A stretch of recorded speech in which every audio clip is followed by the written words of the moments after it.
So I just got back from Kenya, where I found it extremely difficult to vlog while I was there because we were constantly moving. I was with a group that I was helping with their photography from time to time because I went basically as a representative for Outdoor Photography Guide in a collaboration trip that we did with Craft Tours. So my role was really to be available to people who had questions about photography and also do a couple little workshop sessions throughout the week.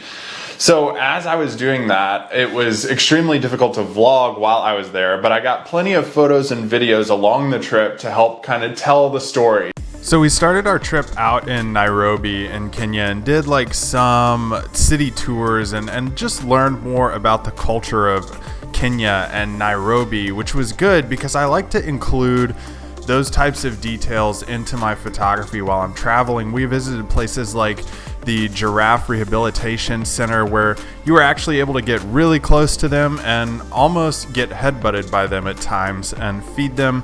It was fun to learn about how they were rehabbing these giraffes and releasing them back into the wild and protecting them.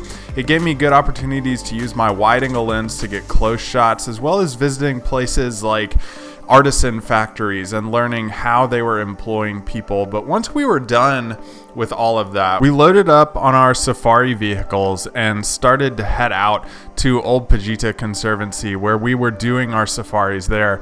And our guide Yusuf took us from Nairobi out to Ol Pejeta, which was about a 4-hour drive, and he just taught us about the culture of the outskirts and what we would be seeing on safari as well.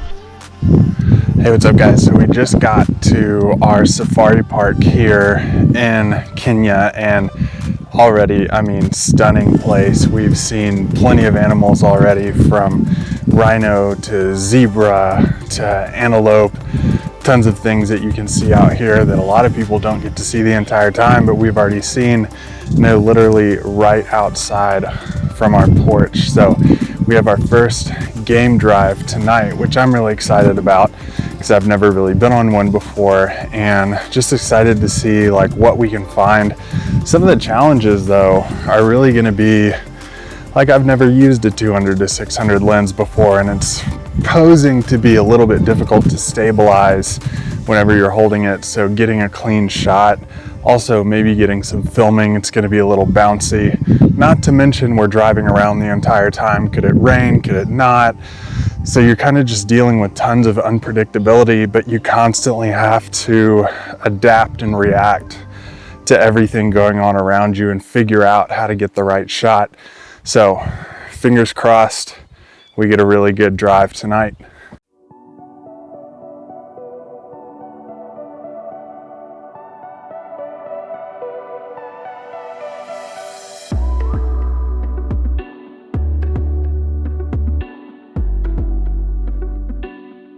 First things first, I want to thank our safari guide who took us to some amazing places. Right when we met up with Yusuf from Somac Safaris, he really asked us what we wanted to see. And I think it was more conversational for us, but for him, he's making mental notes about what kind of animals we want to see while we're out on safari on the Ol Pejeta Conservancy. So when we get out there, he's kind of going down his list of what everybody wants to see. And we split up in vehicles. He's on the radio kind of hearing where these animals are and where to go in the conservancy to find them. So knowing that he was our representative to get us the best photos possible was really comforting, and he deserves tons of credit for the photos that we were able to get. So I just want to say thank you to Yusuf. Now, on day one, we get out there and immediately check into the hotel, and then at 4 o'clock, we go out for golden hour photography with Yusuf, and he kind of knows where some of these animals are in the park. We start out, and I think it's funny, on safari sometimes you start out and you want to photograph every single animal. So gazelles, antelope, different types of those animals, zebra, tons of animals to photograph, and there are tons of animals in Ol Pejeta Conservancy. But it's funny, when you start out, those are the animals that you stop and you want to snap tons of photos for. But by the end of the trip, you've seen so many that you're just zebra, gazelle. You know, they become kind of like squirrels or rabbits or something, or deer that you see every single day in places that you live. It was really funny to kind of like see that transpire and form over the time that we were there. But after like several photographs of those types of animals, Yusuf like slams on the gas. He's like, yo, we got to rush somewhere. We got to get somewhere really fast. I have something exciting to show you. So the first evening we get out there and there are just tons of lions everywhere. This pride of lions with, I think it was like 3 to 4 females and plenty of cubs between all of them. And they were just playing around and kind of napping in the grass, which was really cool to see. It was fun and exciting. I got some good photos of the lions, especially the cubs, as they were out kind of just traveling around in the grass, walking around and patrolling their area. You know, lions come out in the evening, they hunt at night, and then they go to sleep during the day because it's hot and they don't have that many sweat glands, so they hunt at night when it's cooler.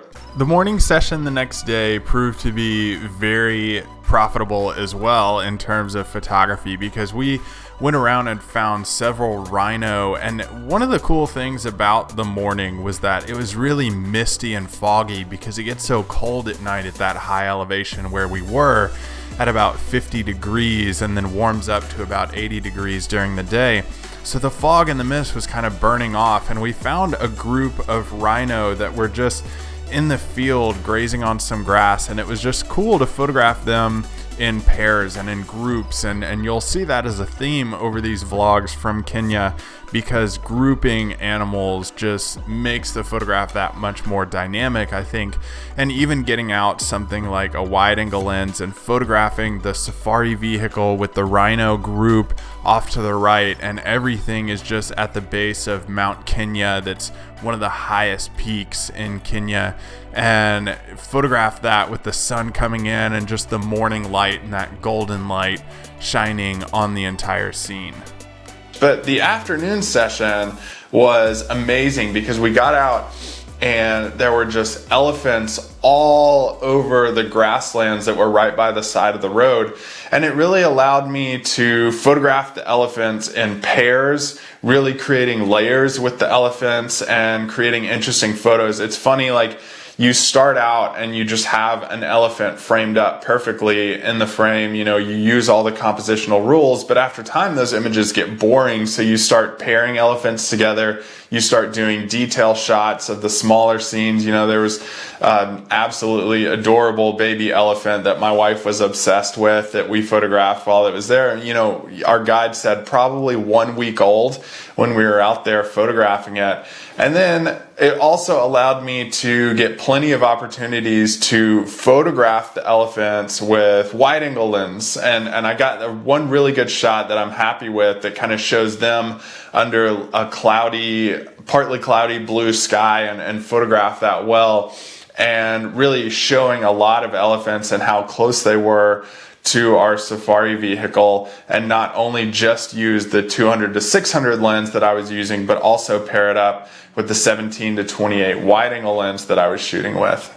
I found it really fun to switch back and forth between my lenses and kind of get the whole story of where I was. And a lot of this came in frantic situations where you were trying to capture unpredictable subjects that were moving around through, you know, dappled light or difficult lighting situations. So constantly framing and reframing and adjusting and adapting to the light and the movement that was going on was something that I had never really experienced that much before, but proved to be really fun to play with and play with the light that was going on, and just experience a whole new area of where we were, which was the Ol Pejeta Conservancy. And just having this experience, I think overall made me a better photographer throughout the days we were there. Subscribe to this channel because next video we're going to be going through the next few days of our Kenya trip.